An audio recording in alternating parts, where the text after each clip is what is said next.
Hey guys, so it's Sinead Jingle Pear Deli. Hi, here is a short tutorial on how I do my breaded eggplant. I just wanted to show you guys.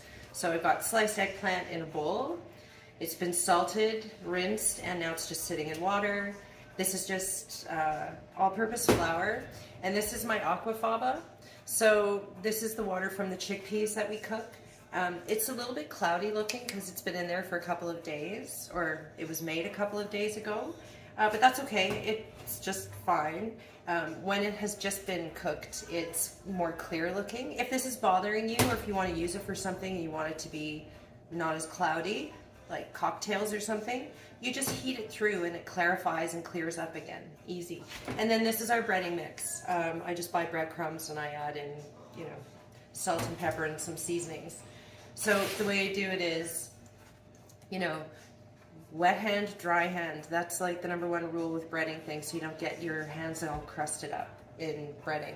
So wet into the flour, turn it over, shake it off, drop it right in there, drop it in there, pat the breadcrumbs over a couple of times, and you're done. So wet to dry. So my dry hand, pat it, turn it, pat it, shake it off a little, drop it right in there.